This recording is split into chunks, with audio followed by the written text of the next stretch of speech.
Hello viewers, আসসালামু আলাইকুম। আশা করি আপনারা সবাই অনেক ভালো আছেন। তো বৃহস্পতিবারের মতন আবার চলে আসলাম মালয়েশিয়ার কলিং ভিসার সর্বশেষ আপডেট নিয়ে।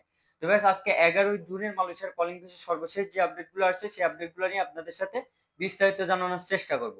এবং মালয়েশিয়ার কলিং ভিসা নিয়ে নতুন আপডেট এসেছে সেই আপডেটগুলো নিয়েও আপনাদের সাথে বিস্তারিত জানানোর চেষ্টা করব। তো চলুন ভিউয়ার্স কথা বাড়াচ্ছি না, মূল ভিডিওটা তাহলে শুরু করা যাক।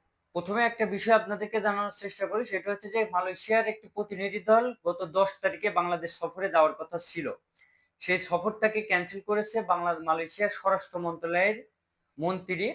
তিনি এই সফরটাকে আসলে স্থগিত করেছে। তার কারণ হচ্ছে যে আগামী 21শে জুন মালয়েশিয়া সফরে আসতেছেন বাংলাদেশের প্রধানমন্ত্রী, রাষ্ট্রীয় সফরে আসতেছেন।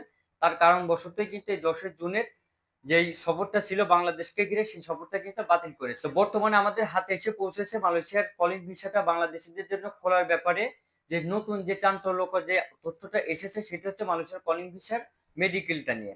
এখন বর্তমানে আপনারা অনেকে আছেন যারা আসলে মেডিকেল করতেছেন বা অনেকে আছেন যারা আসলে মেডিকেল করেছেন। আসলে মেডিকেলটা করাটা কোনো সমস্যার ব্যাপার না।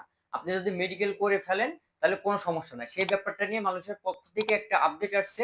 অর্থাৎ মালয়েশিয়ার স্বরাষ্ট্র মন্ত্রণালয়ের পক্ষ থেকে একটা আপডেট আসছে, সেটা হচ্ছে যে গত নগদিক 2022-23 সালের কলিং ভিসাতে যে সকল নিয়মাবলী ছিল, যেমন FWCMS এর মাধ্যমে মেডিকেল বা FWCMS এর মাধ্যমে অনুমোদন বা মালয়েশিয়াতে যে সকল অ্যাপ্রুভাল গুলো হতো 2022 এবং 23 সালের কলিং ভিসাতে সেম প্রসেসিং এ কিন্তু 2026 সালের কলিং ভিসাতেও মেডিকেল এবং যাবতীয় যে সকল কার্যক্রমগুলো আছে সেই কার্যক্রমগুলো কিন্তু হবে।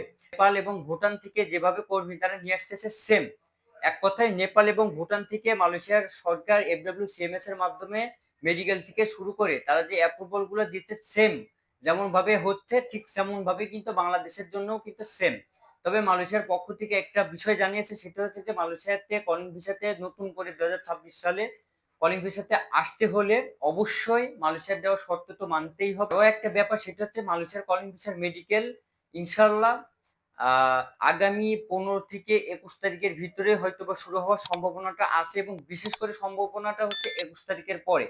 কারণ মালয়েশিয়া সফরে আসতেছে বাংলাদেশের প্রধানমন্ত্রী জনাব তারেক রহমান। বাংলাদেশের প্রধানমন্ত্রী জনাব তারেক রহমান সফরে আসাকে কেন্দ্র করেই বাংলাদেশের কিছু এজেন্সি যারা আসলে মালয়েশিয়াতে যে সকল অবৈধ অধিবাসী যারা আছে তাদেরকে যাতে অবৈধ থেকে বৈধকরণ নিয়ে মালয়েশিয়ার সরকারের কাছে, অর্থাৎ আনোয়ার ইব্রাহিমের সাথে তারা যাতে বা স্বরাষ্ট্র মন্ত্রণালয়ের সাথে প্রধানমন্ত্রী জনাব তারেক রহমান যাতে মিটিং বা এই ব্যাপারে আলোচনা যাতে না করে, চিঠি কিন্তু পাঠিয়েছে গত 9 জুন।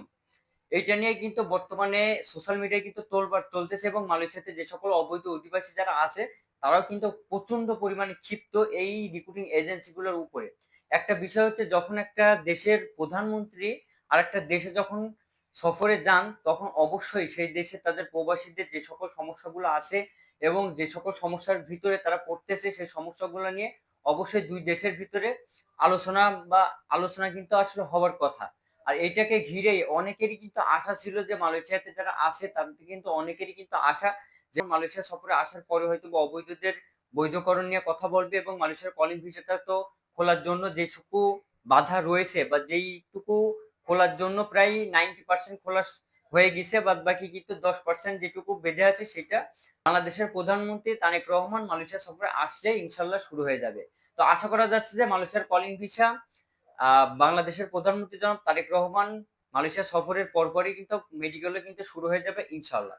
তো বেশ আজকের ভিডিওটা এই পর্যন্তই ছিল। যদি ভিডিওটা ভালো লেগে থাকে তো অবশ্যই চ্যানেলটি সাবস্ক্রাইব করবেন এবং পাশে থাকা বেল আইকনটি প্রেস করে দিবেন, যাতে পরবর্তী মালয়েশিয়ান আপডেট ভিডিও সবার আগে পৌঁছে যায় আপনার কাছে। সে পর্যন্ত ভালো থাকবেন, সুস্থ থাকবেন। আসসালামু আলাইকুম।